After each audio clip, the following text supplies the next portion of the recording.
I was on the outer ring of the Pentagon, Shep, the E ring. And of course, we knew that the attacks had occurred in New York. And I glimpsed something immediately followed by a massive explosion off to my right. Turns out it was, of course, an airplane striking the Pentagon. It was 150 feet only to my right.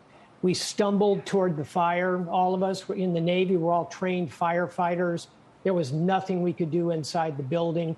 We went outside, tried to render aid where we could until the heroes of the day, those first responders, showed up.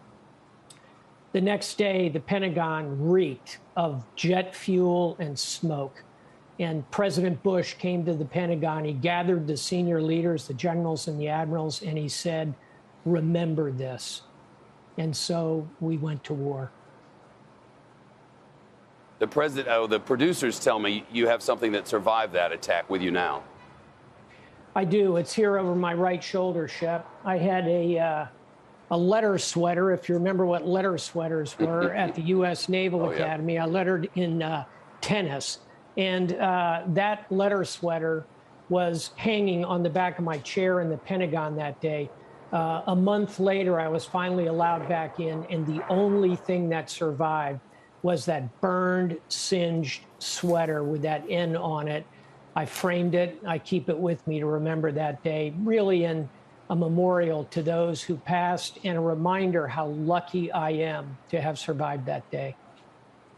Yeah, I hear that. You know, we'll be looking back on the decisions made over the last 20 years for quite some time. There'll be a lot of investigating, but some complicated ones are ahead of us as we traverse the globe. What are your big picture thoughts as we try to keep ourselves safe here?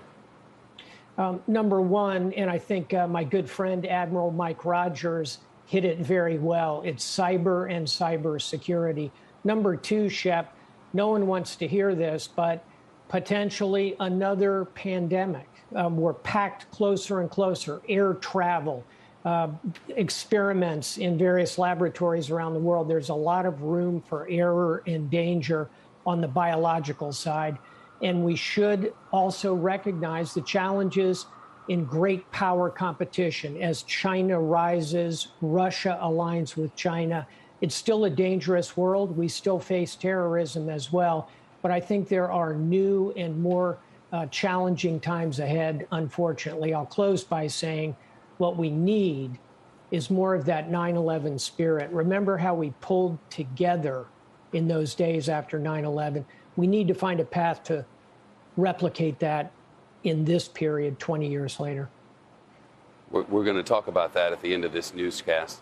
Admiral Stavridis, it's always great to see you. Thanks for your time tonight. All the best to your family. Shepard Smith here. Thanks for watching CNBC on YouTube.